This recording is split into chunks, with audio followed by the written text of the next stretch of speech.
GM. Welcome to what's going to be another fantastic episode of DevNTell. So, if you didn't know, DevNTell is a 30-minute podcast held every week, allowing founders, hackers, and anyone in between the opportunity to come on the podcast and showcase what they built. And today, I'm ecstatic to welcome back Mac Budkowski to the show, who is a experienced founder and Web3 startup consultant.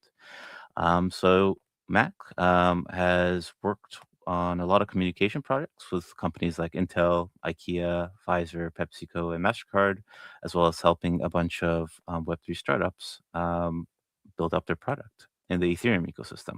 So Mac comes in with a wealth of experience in the startup scene.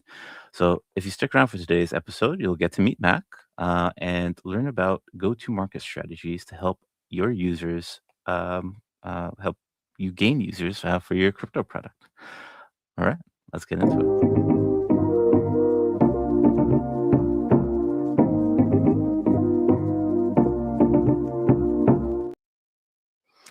GM. Welcome back to the show, Mac. I'm excited to have you back here on, man.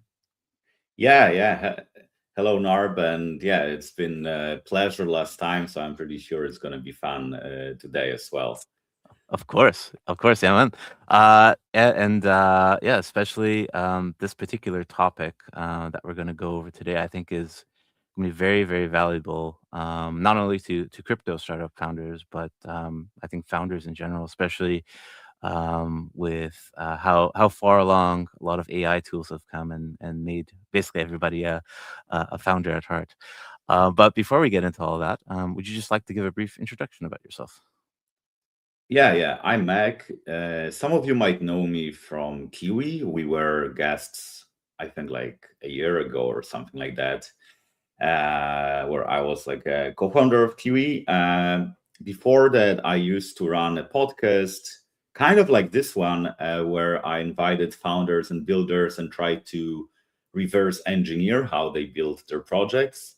It was called Web3 Talks. And now I'm mostly helping with product growth and BD. So basically, like anything in between, like we have this nice stack and we want to have a lot of quality users. So I try to get from point A to point B. So that's basically my work. Yeah, exactly. And I believe you're correct. It was about, I think, a year or so ago. You and your co-founder from Kiwi came on, which was a great episode in itself. And I guess for folks who might not have tuned into that one, like how did you find yourself in the crypto and Web3 scene and technology scene in general? Yeah. So starting with tech, oh my God, I think I was like 5 or 6 years old. When my father he had this like IBM PC, it's like a giant screen, like big computer that he had at his office. So he brought it for the weekends from office. So he took like this big computer and like got it to the fourth floor, and the only desk big enough was in our living room. So he just set it up there, and we played Wolfenstein on that PC. So that was a lot of fun, and I got hooked as a kid. And a few years later, me and my brother, we got our own PC from parents. And I don't know if you remember, probably yes, because like back then computers were way more complicated. I don't know, you needed some DOS commands, you needed to know how to crack or mod some games, you needed to buy parts yourself and assemble a PC if you wanted some good computer, and you didn't have that much money. So I tried to learn by helping my older brother figure it out.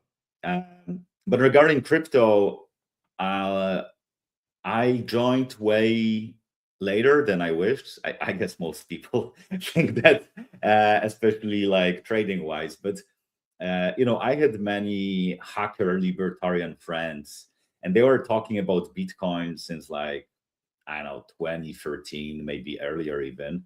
But to me, it felt like a very crazy idea to build your own currency. So I dismissed that. And then, a few years later, COVID hit. And, we were all stuck at homes for like 12 hours a day looking at computers. And I was like so bored. I just like couldn't find new things to do. And I was like, okay, like maybe now it's time to get into crypto and just read more. So I called one of these hacker libertarian friends, and he's like, oh no, Bitcoin is not a thing anymore. He's like, buy Ethereum, it will go up. It's like a really good tech. So just like every crypto trader, I just bought an asset and then started doing research. So that's exactly what I did. So I bought some ETH and I was like, okay, now it's time to learn something. And I started, reading blog posts, listening to Vitalik podcast interviews, read the white paper, did some crypto zombies course, watched YouTube videos, hung out on like 47 Discord channels trying to figure out what's going on. And like then I understood, okay, this technology makes sense. It's not a scam. I see what's the idea here. And then I was like, okay, I want to build something here, but I'm not sure exactly what I want to build because crypto felt very different from normal startups. So that's why I did this like Web3 Talk podcast, because I was like, okay, let's speak with founders, learn from them what they build, and maybe I will get some inspiration. So yeah, that's long story short. Yeah, man. Yeah, exactly. I mean, you're having a podcast like this or like yours, like you get to speak to people in the trenches, so to speak, like the ones that are actually building like the awesome products, like people will eventually use, right? And I too find it very interesting to pick people's brains and like kind of get the background story and inspiration as well. Um, but so that's kind of like the Web3 crypto side, but you also have quite the background in helping big name companies with their comm strategies as well. Just skimming through your personal website, did you want to briefly just touch on that as well? Yeah, I think it's gonna be interesting maybe to understand where I come from. So like my whole adult career, I spent at this intersection of product growth and BD. So, when I was young, I wanted to be a writer, but then I learned that, if you're a writer, you can be poor and homeless and like unemployed. So I felt like, okay, then I learned there's thing called copywriting where you help companies write ads, websites, brochures, everything. So this is what I did as a freelancer in college. And then I got into this like very small market research startup. There were like I think 3 or 4 people back then, and I was interning there. But like our CEO was a guy who was my professor in college, and he was known for being this like giving people a lot of responsibility. So he was like, "Oh yeah, we have a new website. Could you help design it?" And like, "Oh, we have this sales presentation that we use at clients meeting. Could you help with that?" And it's like, I was just like an intern, but I was like, "Yeah, like okay, let's try." Uh, and like this guy, he was this like black belt B2B sales guy. Like he had like 20 years of experience in B2B sales. So just by being in a room with him and like listening to his calls, when he's on the phone and speaking with clients, like I learned a lot, because I learned like the way he thinks, and sometimes I asked him follow-up questions like, why did you do that, this and that. So that was very interesting. But it was just summer internship. So after 2 months, I got back to college. This company, by the way, right now is one of the biggest market research companies in Poland. So I guess this guy's sales was pretty solid. And later on, I went to this high-tech telecom startup. So I was the only person without engineering degree there. Like everyone was at least an engineer. Our CEO had a PhD in telecommunications. And it was like a hardcore R&D company. And here CEO was like, yeah, kid, like go figure out growth. Like, okay. But here the problem was that the CEO, like he said that he's not good at growth, so I should figure it out myself. So I didn't have this mentor, and I was scared because I had a lot of responsibility, but I didn't have anyone to ask for, help or feedback. So I started reading books, watching YouTube videos, blog posts, speaking with people who were more experienced than me, and just trying to navigate that. And that worked. I mean, like, our sales went very nicely. I got promoted, I got a raise, and so on. But like, although I was involved in many things, like, website branding, positioning, newsletter, ads, global BD program, and so on, it was interesting in that regards, but the product was not that interesting for people without telecom degree, because these were like LTE simulators for R&D scientists. It was like very, very abstract. So I left, and then, like, I got a call from my friend Mike, who just started his company, which was back then just explainer video company, and he's like, "Do you want to join and help with marketing and sales?" I'm like, "I don't know, like, I will just join part-time and see if I like it, because I learned that if I don't like the product, then it might not be that interesting." But what I found fascinating is that when companies came for explainer videos, but they actually came for something way bigger, because they came for, of course, explanation that they could squeeze in 2 minutes of a new product, but like also for nice narrative. They came for arguments to convince skeptics. They came for positioning against competition and many other things. So I had this crash course on messaging where I had like hundreds of cases from tech, finance, pharma, and many others. So, like, one day, big pharma comes and they say, "We have this new neurodegeneration drug that we need to promote to doctors." The other day, you have, "Oh, we are a big cloud provider and we want to address developers with our new service." And then the other day, you have the guy who's head of a jet engine factory, and he says, "Oh, we are doing this 5-year restructuring and we want our employees to understand what's going on." So it was like all over the place. And because it was all over the place, I could learn a lot, like many cases. And yeah, like, many of these companies were these big corporations. And once we got the core message, we were like, okay, we are doing videos, but we started doing like presentations, materials for marketing, sales, sometimes for these trade shows and so on. So it expanded a lot. So we started with videos, and then we started doing all other things. But what was also interesting was that I also had to do marketing and sales for the agency. So, not only help clients, but also do it for the agency. And I had some experience already with B2B marketing, but I wasn't that good at sales. And, selling to corporations is like very complex. It's like totally different than selling to customers.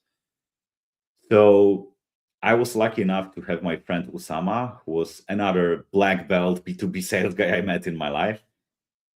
He used to sell this multi-million-dollar projects, for Lockheed Martin, IBM, PwC, Sybase. So he like knew everything. And I was lucky to be able to ask him questions and like get some support and learn from him. Yeah, so this is what I've been doing. And like, then when I got into crypto, I was like, okay, what interesting value can I bring here? And I was, okay, like, what I'm good at. I'm good at, messaging. I'm good at finding these channels to grow. I'm good at B2B sales.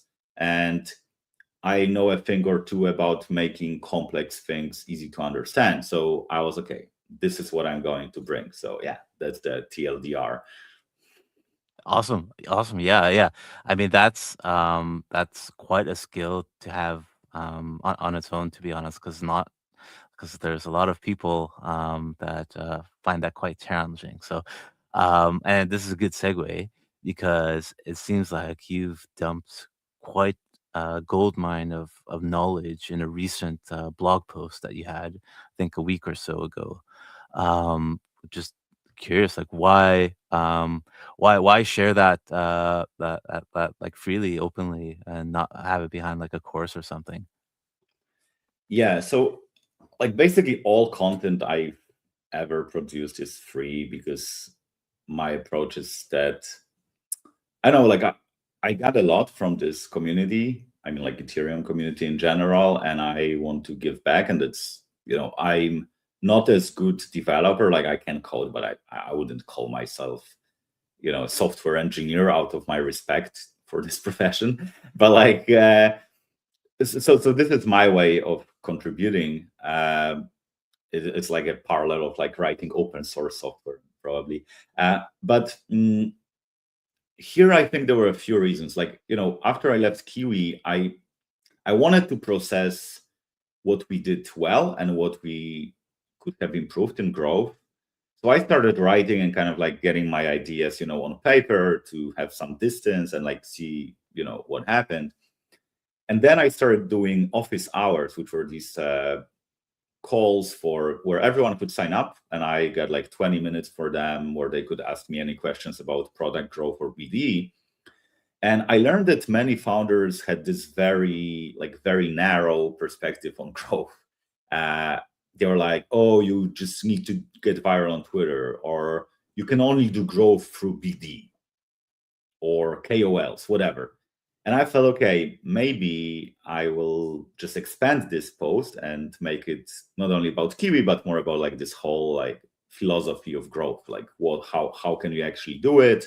And since I've been running this podcast before, I had a lot of case studies in my head already, because I spoke with their founders and they told me how they got their first users.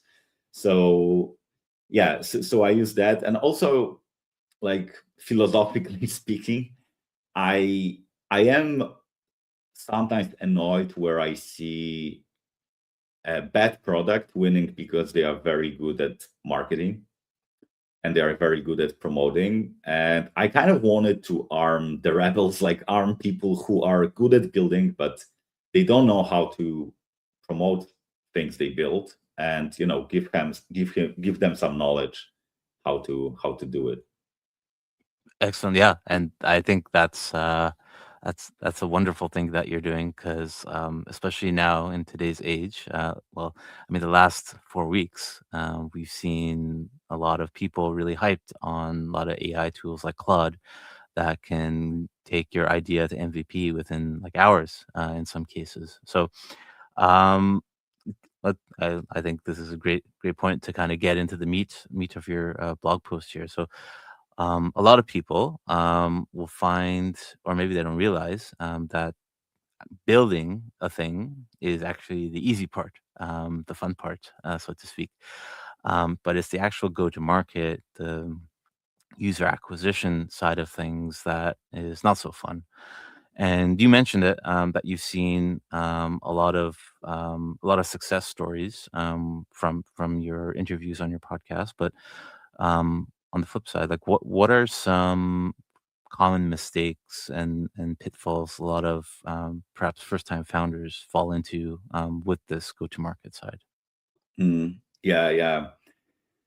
So I think the most like there's a spectrum of these mistakes you can make. So on one side of the spectrum, there's like you don't think about go to market at all. It's like build and pray, and you think that users will just come if your product is technically superior. And the reason it most of the time doesn't work is because you know that your product is better because you build it to be better, not to be worse. But other people don't. Like, they don't have the same knowledge that you have in your head. So you have to find a way to educate them that your product is better. So if you don't do it, like, how would they possibly get to know your product, right? So that's one thing. And the other is, like, some people even think about go to market, but they think that all marketing is lying and they just don't want to do it. And, I mean, marketers kind of deserve it. Like, you have companies like Theranos where people just lie about things they offer, like FTX, right? In our business. There are also ways to distort the truth and so on, but you don't need to do it. I mean, if you build a product and you're excited about it, what will be enough, at least for the start, is just get like why you are excited about your product and just put it out there and find people who might be interested about it and just let them know. I mean, you don't need to lie. I mean, like Hayden, when he started Uniswap, he didn't lie about his app. He just shown what is possible with his protocol, with Uniswap app. And it was just like market education. It wasn't manipulation, right? So this is one type of mistake. Another one would be probably doing something, but doing it all over the place. So let's say maybe you make 2 tweets, record 1 YouTube video, send 5 DMs, and you say, no, our marketing doesn't work. But it's as if, you wrote 2 lines of code here, 3 lines there, and say like, our product doesn't work. I mean, like, you need to have a sprint. You need to be focused on one thing and really do it well before you actually get some results. And marketing is no different. I mean, you need to spend some time and have some framework, some methodology, a way of evaluating what works, what does not. So that would be like another type of mistake.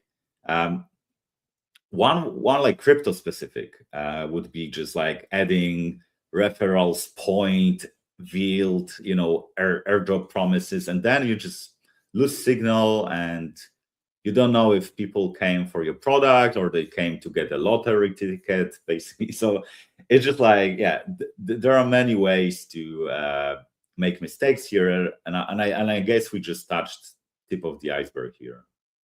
Oh yeah, I mean that the last bit about airdrop farmers and points and potential airdrops. That's a whole podcast on its own, maybe a series, to be honest. But kind of coming back to the blog. So I've read it. It's very well written.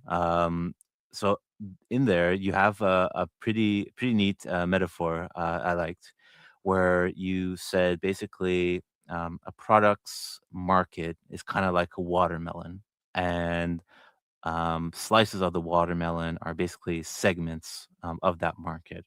Could you just explain like what a segment is for people who might not be familiar, and what the secret sauce is behind identifying these segments?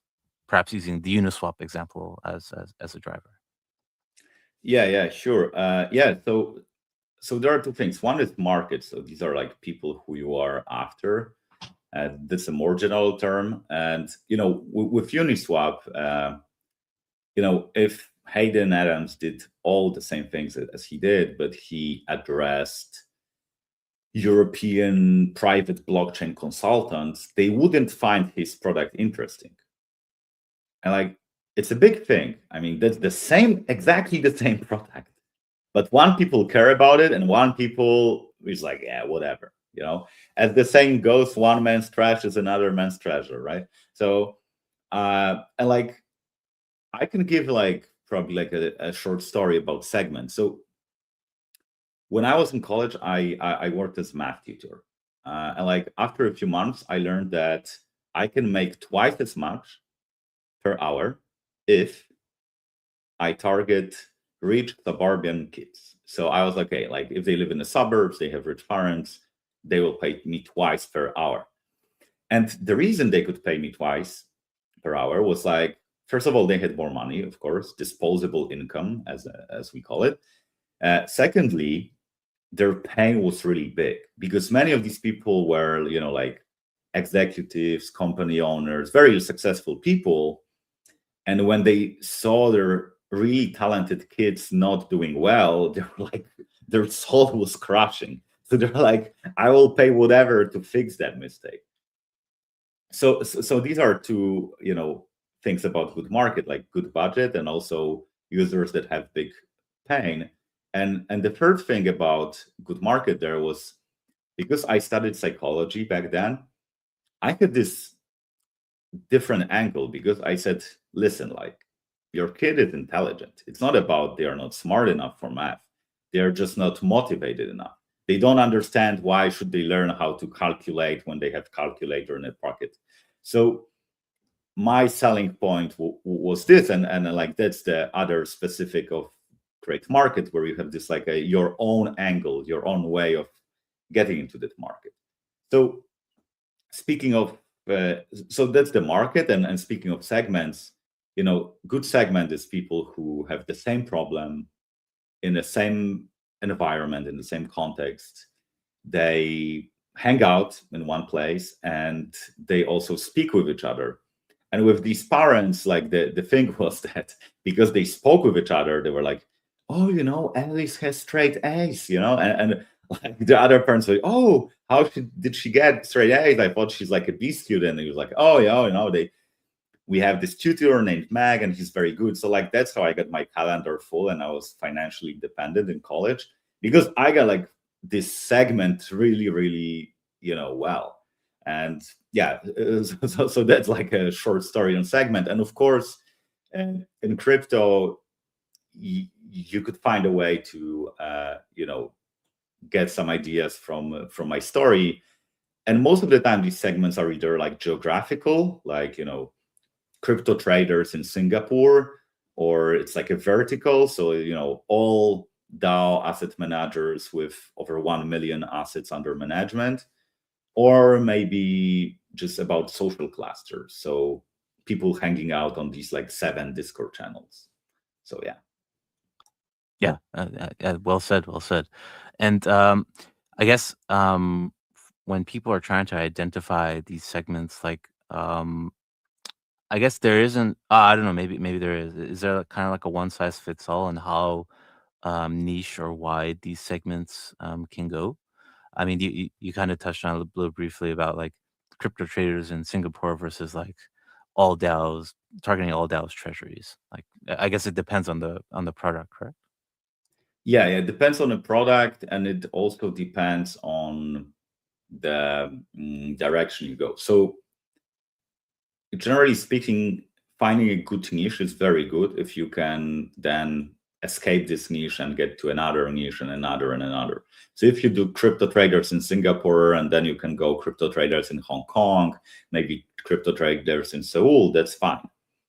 But if you go to a niche that's too small by definition, because there's maybe, 500 people on Earth. I don't know, let's say your niche is like Solidity compiler devs. Like how many people are there? Like 10 in the world? I don't know, maybe 100. Like probably, right? So can you make a business by selling your product to 100 people? Maybe, if they pay you a lot of money. But if they not, then like that's a too small niche to make a sustainable product. So you need to be wary of that. Yeah, exactly. I mean, it's like unless you charge exorbitant amount of money, I don't know how you can stay in business quite a while. Um, but I guess once somebody has identified a segment or segments that they want to kind of go after, like how do people actually go and reach out to these users? Like, what are some strategies around that? Yeah, so here we get to channels, which are basically paths that lead users to your product. And here I recommend this book by Gabriel Weinberg called Traction, because he describes 19 channels there, and there's like, BD, billboards, ads, also like PR stunts, and like all like trade shows. Like he describes many of these channels, and he describes stories of startups that used them for growth successfully. So it can open your mind a lot. And what I would suggest is going through this list, maybe adding a few crypto native channels to that list, and just brainstorm ideas that you could use as your startup. And like start with all channels, even if you feel they don't make sense, because it opens your thinking a lot. And it's very easy to get into this hammer and nail bias where, let's say in your last startup, you used Google ads and it worked. And now you're like, yeah, we need to use Google ads for this startup. But maybe it doesn't make sense. Like maybe it's better to use Twitter or Telegram or YouTube ads, whatever. So it's good to, write down all these ideas, then just rank them using cost of acquisition of one user, ease of testing, also like time to signal, and like how they fit your product. Because like, if you sell, for example, I don't know, like professional software for portfolio managers, then TikTok might not be the best channel. So maybe there's poor product fit. And once you do that, then pick 3 channels, and out of these 3, pick one that you want to start with, and focus on the channel for like 2 weeks or 4 weeks even, and just learn a lot. Just focus on one thing instead of 20 things at the same time, because then you can just like, squeeze this learning into this one thing, and you can actually get better at it. Because like, let's say you picked TikTok. I don't even have TikTok. So let's say I pick TikTok, I install it, and I'm like, okay, I will make TikTok videos now to promote my product. If I record them, they will probably stop.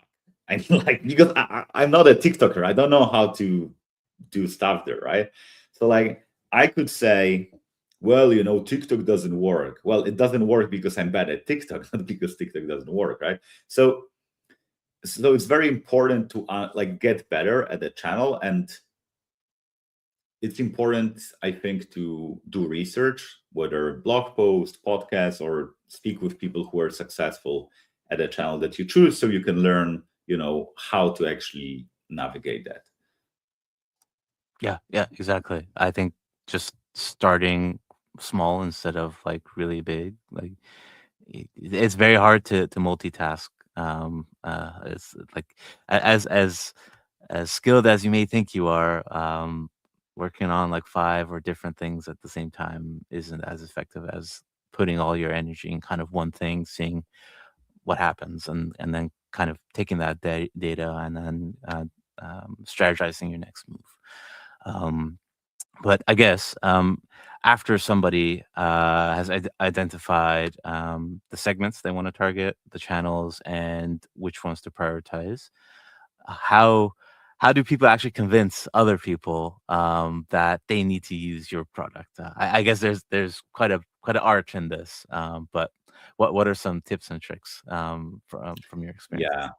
Yeah, there's a lot to unpack here. So like, I have like a separate guide about it, which we might link in the description later. But like a bottom line is that when people learn about new product, they silently ask themselves 3 questions. Question number 1 is, does this product solve a problem I have? If it doesn't, you just scroll down. Second, does this product meet the requirements I have for this product? Third is like, can I trust that it's going to work as advertised? So I will give you an example. Let's say I sell air purifiers, and you live in Mordor, where the air is not as good. So you might be thinking, well, maybe this air is not good for me. So you scroll down Twitter and you see my ads that says, "Ooh, hard to focus. Maybe it's your air." Our air purifiers are used by software developers, scientists, and writers that need to keep their mind sharp. They can cover up to 40 square meters and are as silent as your night breath. And they are used by 15,000 people worldwide. So if you read that, of course, it's like a very salesy kind of ad, kind of like a message. But if you read that, you're like, okay, like, if air is your problem, it ticks all these checkboxes, and you will maybe click and learn more, and then maybe learn how it exactly worked and so on. If you don't check these checkboxes, then it's going to be way, way harder to convince someone to try it. And yeah, like, if you want to dig in, just go to this guide, because I think it's like 30 pages long. There's like many examples from real products, so you can learn a lot, even just by scrolling down and just like having a look. Yeah, and we will definitely have that in the description below. And yeah, I mean, it's this is like an age-old problem. This is like, I don't think um there's anything off the shelf that kind of makes it magic. To there's always an art to it, and you always have to kind of work at it, Yeah, right? there is actually, like, Mm. if you like, the thing that I tested lately, just get to an LLM, your favorite, whatever you use, link my blog post, this guide, and send your docs. whatever docs you have about your product, and ask it to use these rules to write a description of your product. It's like not perfect, but it's, for many people, it's like good enough and like a great start. So yeah, I think it's a pretty useful hack you can use now. Great suggestion. Yeah, why not? We're living in the age of AI, so definitely, yeah. I know I'll try. I'll probably try it after our session today. But I guess as we're kind of closing in on time, just want to get a couple more. Pick your brain on a couple more things here. So people. So let's say they've identified their segments, their channels. They know how to sell their product. Inevitably, and I know probably a lot of first time founders kind of go through this, is a lot of people will say, will tell you no, you'll get ignored. And there's this real like human emotional part to all of this as well. Like, um, what would you what advice would you give to people who are kind of going through that or will go through that in their first round of building a product and trying to sell it? Yeah, yeah, it is hard also to second time and third time, fourth time founders. It's just like hard. But like the hard part is, when you start, you have a lot of ideas. You're like, oh, this channel will work, like it will grow like crazy. And then you do it and it doesn't work. And you're like, oh my god, like, am I like stupid? Like, why did I even came up with this idea? So then you come up with a second idea and third and fourth, and none of them work. And like, it's easy to get depressed. But I think what helps me, at least, were like two kind of like frameworks I have in my mind. So first is understanding the game you're playing. So figuring out growth for early stage startup is one of the hardest things on earth that you can do. If it was easy, everyone would do it, right? Like only a few startups per year actually succeed in our space. So it is super hard. So if let's say I have we are on a basketball court and I have a ball. If I was under the basket and I asked you like, what's my chance of scoring a point? That's probably maybe 90%. But if I went to half court and I asked you, then it's probably like 5%, maybe 10%.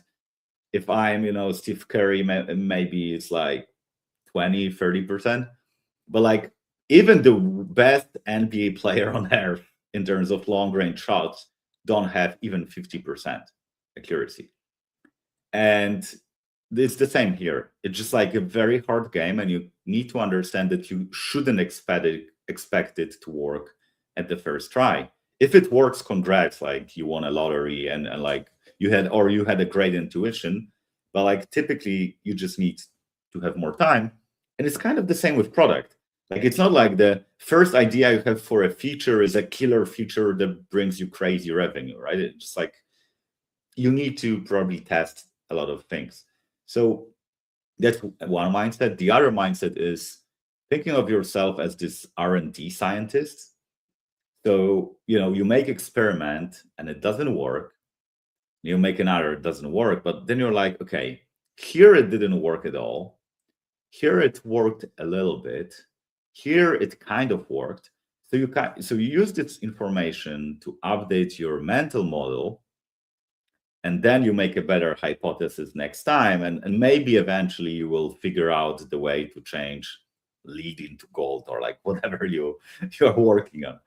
So yeah, that's what I would advise. And I would also advise to start working on distribution as fast as possible. Probably you're already too late. I mean, like you should like the best way to do this distribution is to do it before you even build any product.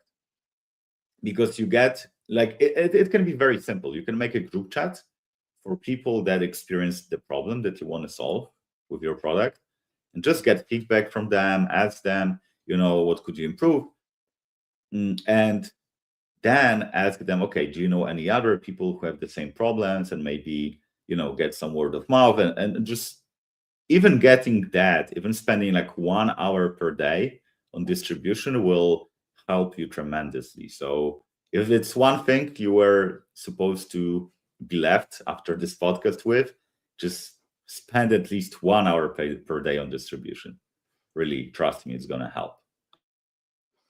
Oh, there you go, folks. You heard it here, and it might be counterintuitive to some of the more engineer focused audience members here, but I think what you said is like spot on because you're basically kind of sort of making a mini community when you do such things, and you're getting signal of what people actually want, what people's actual pain points are versus you just going with your assumptions that, oh yeah, like I built this like technically superior thing. I think it's really cool, but it might not necessarily hit with um the everyone else.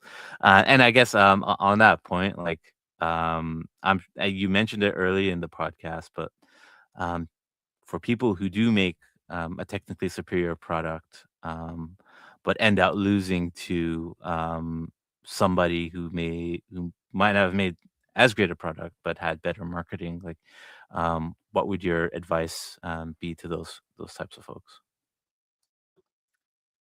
Well, you need to accept this hard truth that it's not that technically superior products win. Uh, Products that win are products that become these defaults.